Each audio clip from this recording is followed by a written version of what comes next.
ಇವತ್ತೊಂದು ಹಳೆ ಕಾಲದ ಅಡುಗೆ ನಾನು ನಿಮಗೆ ತೋರಿಸ್ತಾ ಇದ್ದೀನಿ. ಇದು ನಮ್ಮ ಅಜ್ಜಿ ನನಗೆ ಹೇಳಿಕೊಟ್ಟಂತಹ ಅಡುಗೆ. ತುಂಬ ರುಚಿಯಾಗಿರುತ್ತೆ. ಕಾಳು ಕಡುಬು ತುಂಬ ರುಚಿಯಾಗಿರುತ್ತೆ ತಿನ್ನೋದಕ್ಕೆ, ಮಾಡೋದಕ್ಕೂ ಕೂಡ ತುಂಬ ಸುಲಭ. ಬನ್ನಿ ಹಾಗಾದರೆ ಹೇಗೆ ಮಾಡೋದು ನೋಡೋಣ. ನೋಡಿ, ಅರ್ಧ ಗ್ಲಾಸ್ನಷ್ಟು ಅಕ್ಕಿಯನ್ನು ನಾನು ಒಂದು 3 ಗಂಟೆಗಳ ಕಾಲ ನೆನೆಸಿಟ್ಟಿದ್ದೀನಿ. ನೋಡ್ತಾ ಇದ್ದೀರಲ್ಲ, ಅಕ್ಕಿ 3 ಗಂಟೆ ನೆಂದಿದೆ. ಅಕ್ಕಿನ ಒಂದೆರಡು ಸಾರಿ ನೀರು ಚೇಂಜ್ ಮಾಡಿ ಚೆನ್ನಾಗಿ ತೊಳ್ಕೊಳ್ತಾ ಇದ್ದೀನಿ. ಹಾಗೆ ಇದನ್ನು ನಾವು ರುಬ್ಬಬೇಕಾಗತ್ತೆ. ಈ ಕಡುಬು ಮಾಡೋದಕ್ಕೆ ಬೇರೆ ಇದೇ ರೀತಿ ಅಕ್ಕಿ ಬೇಕು ಅಂತೇನಿಲ್ಲ. ಸಾಧಾರಣವಾಗಿ ಸೊಸೈಟಿ ಅಕ್ಕಿ ಹಾಕ್ಬೋದು, ಅಥವಾ ದೋಸೆ ಇಡ್ಲಿಗೆ ನೀವು ಯಾವ ರೀತಿ ಅಕ್ಕಿನ ಹಾಕ್ಕೊಳ್ತಾ ಇದ್ದೀರಾ ಅದನ್ನೇ ಉಪಯೋಗಿಸ್ಕೋಬೋದು. ನೋಡಿ, ಚೆನ್ನಾಗಿ ತೊಳೆದು ಇದನ್ನು ಮಿಕ್ಸರ್ ಜಾರ್ಗೆ ಹಾಕ್ಕೊಳ್ತಾ ಇದ್ದೀನಿ. ನಾನು ಸೋನಾ ಮಸೂರಿ ಅಕ್ಕಿಯನ್ನು ಹಾಕ್ಕೊಂಡಿದ್ದೀನಿ. ಅಕ್ಕಿ ಜೊತೆಗೆ ನೋಡಿ, ಒಂದು ಮುಷ್ಟಿಯಷ್ಟು ಹಸಿ ಕಾಯಿ ಹೋಳನ್ನು ಹಾಕ್ಕೊಳ್ತಾ ಇದ್ದೀನಿ. ಸಣ್ಣದಾಗಿ ಕಟ್ ಮಾಡಿ ಹಾಕ್ಕೊಳ್ತಾ ಇದ್ದೀನಿ. ಹಾಗೆ 1 ಇಂಚಷ್ಟು ಚಕ್ಕೆ ಹಾಕ್ಕೊಳ್ತಾ ಇದ್ದೀನಿ. ಇದರ ಜೊತೆಗೆ 1-2 ಲವಂಗ, ಸ್ವಲ್ಪ ಸ್ಟಾರ್ ಹೂನ ಹಾಕ್ಕೊಳ್ತಾ ಇದ್ದೀನಿ. ನೋಡಿ, ಹಸಿಮೆಣ್ಸಿನ್ಕಾಯಿ ಇದ್ದರೆ ಹಾಕ್ಕೊಳ್ಳಿ. ನಾನಿಲ್ಲಿ ಗಾಂಧಾರಿ ಮೆಣಸನ್ನು ಹಾಕ್ಕೊಳ್ತಾ ಇದ್ದೀನಿ. 1-2 ಹಾಕ್ಕೊಂಡ್ರೆ ಸಾಕಾಗತ್ತೆ. ಹಾಗೆ ಸ್ವಲ್ಪ ಉಪ್ಪು, ಇದಿಷ್ಟನ್ನು ಹಾಕ್ಕೊಂಡು ಒಂದು ಅರ್ಧ ಗ್ಲಾಸ್ ನೀರು ಹಾಕ್ಕೊಂಡು ಚೆನ್ನಾಗಿ ರುಬ್ಕೊಳ್ತಾ ಇದ್ದೀನಿ. ಈಗ ಒಂದು ಬಾಣಲೆಗೆ ಅರ್ಧ ಗ್ಲಾಸಷ್ಟು ನೀರು ಹಾಕ್ಕೊಳ್ತಾ ಇದ್ದೀನಿ. ಹಾಗೆ ರುಬ್ಬಿಟ್ಕೊಂಡಿರುವಂತಹ ಅಕ್ಕಿ ಹಿಟ್ಟನ್ನು ಹಾಕ್ಕೊಳ್ತಾ ಇದ್ದೀನಿ. ನೋಡಿ, ರುಬ್ಬಿಟ್ಕೊಂಡಿರುವಂತಹ ಪೇಸ್ಟನ್ನು ಹಾಕ್ಕೊಳ್ಳೋಣ. ಹಾಗೆ ಮಿಕ್ಸರ್ ಜಾರ್ ತೊಳೆದಂತಹ ನೀರು ಅದರ ಜೊತೆಗೆ ಒಂದು ಅರ್ಧ ಗ್ಲಾಸ್ನಷ್ಟು ಸೇರಿಸ್ಕೊಂಡು ಹಾಕ್ಕೊಳ್ತಾ ಇದ್ದೀನಿ. ಈಗ ಸ್ಟವನ್ನು ಹಚ್ಕೊಂಡು ಅದರ ಮೇಲೆ ಈ ಪಾತ್ರೆನ ಇಟ್ಕೊಂಡು ಚೆನ್ನಾಗಿ ಕೈ ಆಡಿಸ್ತಾ ಇದ್ದೀನಿ. ತಳ ಹಿಡಿದು ಬಿಡುತ್ತೆ, ಹಾಗಾಗಿ ಚೆನ್ನಾಗಿ ಕೈ ಆಡಿಸ್ಕೋಬೇಕು. ನೋಡಿ, ಮೀಡಿಯಮ್ ಫ್ಲೇಮ್ನಲ್ಲಿ ಇಟ್ಕೊಂಡು ಗಂಟುಗಳಾಗದೇ ಇರೋ ರೀತಿ ಈ ರೀತಿ ಚೆನ್ನಾಗಿ ಕೈ ಆಡಿಸ್ತಾ ಇರಬೇಕು. ಈಗ ಇದ್ರ ಜೊತೆಗೆ ಸ್ವಲ್ಪ ಬೆಣ್ಣೆ ಹಾಕ್ಕೊಳ್ತಾ ಇದ್ದೀನಿ. ಬೆಣ್ಣೆ, ತುಪ್ಪ, ಎಣ್ಣೆ ಯಾವ್ದು ಬೇಕಾದರೂ ಹಾಕೋಬೋದು. ನಾನಿಲ್ಲಿ ಬೆಣ್ಣೆ ಸೇರಿಸ್ಕೊಳ್ತಾ ಇದ್ದೀನಿ, ತುಂಬ ರುಚಿಯಾಗತ್ತೆ ಅಂಥೇಳಿ. ನೋಡಿ, ಈ ರೀತಿ ಗಟ್ಟಿ ಆಗೋವರೆಗೂ ಚೆನ್ನಾಗಿ ಈ ರೀತಿ ಕೈ ಆಡ್ಕೊಳ್ತಾ ಇರಬೇಕು. ಸಣ್ಣ ಉರಿಯಲ್ಲಿ ಮುಚ್ಚಿ 1-2 ನಿಮಿಷ ಬೇಯಿಸಿದ್ರೆ ಸಾಕು. ನೋಡಿ, ಹೀಗೆ ನೋಡಿದ್ರೆ ಕೈಗೆ ಅಂಟ್ಕೋಬಾರ್ದು. ನೋಡಿ, ಅಂಟ್ತಾ ಇಲ್ಲ. ಇಷ್ಟಾದರೆ ಸಾಕಾಗತ್ತೆ. ಈಗ ಇದನ್ನು ಬೇರೆ ಒಂದು ಪ್ಲೇಟಿಗೆ ಹಾಕಿ ಸ್ವಲ್ಪ ತಣ್ಣಗಾಗೋದಕ್ಕೆ ಬಿಡೋಣ. ಈ ಕಡುಬು ಮಾಡೋದಕ್ಕೆ ಮುಖ್ಯವಾಗಿ ಕಾಳು ಬೇಕಾಗತ್ತೆ. ನಾನಿಲ್ಲಿ ಬೀನ್ಸ್ ಕಾಳು, ಅಂದರೆ ಬಿಡ್ಸ ಕಾಳು ಅಂತ ಹೇಳ್ತೀವಲ್ಲ, ಆ ಕಾಳನ್ನು ಬೇಯಿಸಿಟ್ಕೊಂಡಿದ್ದೀನಿ. ಸ್ವಲ್ಪ ಉಪ್ಪು ಸೇರಿಸಿ ಈ ರೀತಿ ಚೆನ್ನಾಗಿ ಬೇಯಿಸಿಟ್ಕೋಬೇಕು. ನೀವು ಜಾಸ್ತಿ ಕಡುಬು ಮಾಡ್ತಾಯಿದ್ದೀವಿ ಅಂದರೆ ಸ್ವಲ್ಪ ಜಾಸ್ತಿ ಕಾಳನ್ನು ಮಾಡ್ಕೊಳ್ಳಿ. ನೋಡಿ, ಇಲ್ಲಿ ನಾನು ಇಷ್ಟೇ ಕಡುಬು ಮಾಡ್ತಾ ಇರೋದ್ರಿಂದ ಸ್ವಲ್ಪ ಕಾಳನ್ನ ಬೇಯಿಸಿಟ್ಕೊಂಡಿದ್ದೀನಿ. ನೋಡಿ, ಸ್ವಲ್ಪ ತಣ್ಣಗಾಗಿದೆ. ಈಗ ಚೆನ್ನಾಗಿ ಇದನ್ನು ಮಿದಿಬೇಕು, ಅಂದರೆ ಚೆನ್ನಾಗಿ ಇದನ್ನು ನಾದಬೇಕು.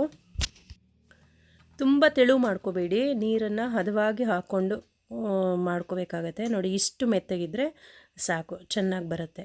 ನೋಡ್ತಾ ಇದ್ದೀರಲ್ಲ, ರೊಟ್ಟಿ ಹಿಟ್ಟಿನ ಹದದಲ್ಲಿದೆ. ಈಗ ಇದಕ್ಕೆ ಕಾಳನ್ನು ಸೇರಿಸ್ಕೊಂಡು ಕಡುಬನ್ನು ಮಾಡ್ಕೊಳ್ಳೋಣ. ನೋಡಿ, ಕೈಗೆ ಸ್ವಲ್ಪ ತುಪ್ಪ, ಎಣ್ಣೆ ಅಥವಾ ನೀರನ್ನು ಬೇಕಾದರೂ ಸವರ್ಕೋಬೋದು. ಸ್ವಲ್ಪ ಹಿಟ್ಟನ್ನು ತೊಗೊಂಡಿದ್ದೀನಿ. ಅದ್ರ ಮಧ್ಯೆ ಒಂದು ಕಾಳನ್ನು ಹಾಕ್ಕೊಳ್ತಾ ಇದ್ದೀನಿ. ಕಾಳು ಹಾಕ್ಕೊಂಡು ನಾವು ಮಾಮೂಲಾಗಿ ಕಡುಬು ಮಾಡ್ತೀವಲ್ಲ ಆ ರೀತಿ ರೌಂಡ್ ಶೇಪ್ನಲ್ಲಿ ಮಾಡ್ಕೋಬೇಕು. ಈ ಕಾಳು ಕಡುಬಿಗೆ ತುಂಬ ರುಚಿ ಕೊಡುತ್ತೆ. ನೋಡಿ, ತುಂಬ ರುಚಿಯಾಗುತ್ತೆ ಇದು. ನೀವು ಒಂದ್ಸರಿ ಬೇಕಾದರೆ ಟ್ರೈ ಮಾಡಿ ನೋಡಿ.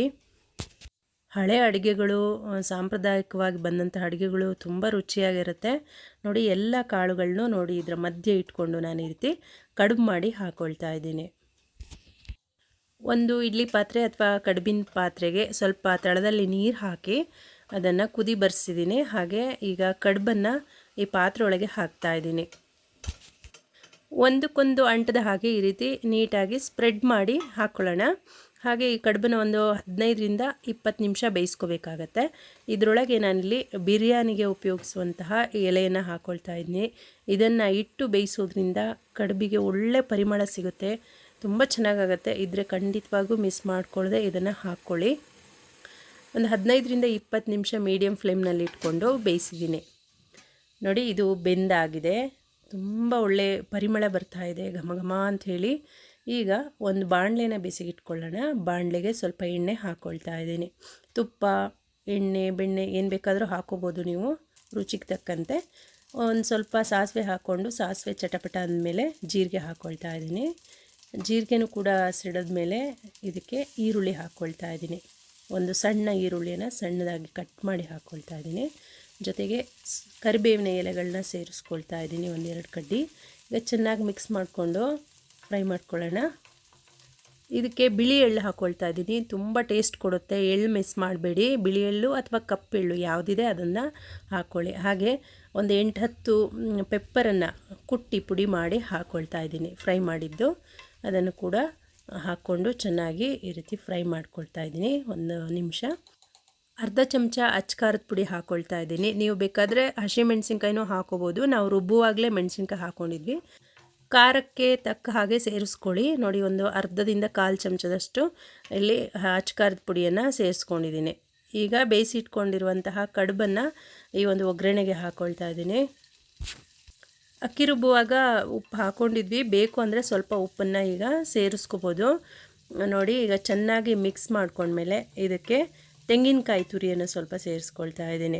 ಹಸಿ ತೆಂಗಿನಕಾಯಿ ತುರಿ ತುಂಬ ರುಚಿಯಾಗತ್ತೆ.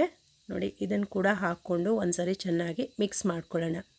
ಸಣ್ಣ ಉರಿಯಲ್ಲಿ 1-2 ನಿಮಿಷ ಈ ರೀತಿ ಚೆನ್ನಾಗಿ ಕೈ ಆಡ್ತಾ ಇರಬೇಕು. ಹಾಗೆಯೇ ಸ್ವಲ್ಪ ಕೊತ್ತಂಬರಿ ಸೊಪ್ಪನ್ನ ಸೇರಿಸ್ಕೊಳ್ತಾ ಇದ್ದೀನಿ.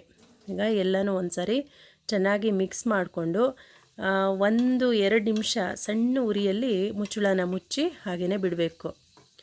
ಮಾಮೂಲಾಗಿ ಮಾಡೋ ಕಡುಬಿಗಿಂತ ಇದು ತುಂಬ ರುಚಿಯಾಗಿರುತ್ತೆ ಫ್ರೆಂಡ್ಸ್. ಒಂದ್ಸರಿ ಬೇಕಾದರೆ ಟ್ರೈ ಮಾಡಿ ನೋಡಿ.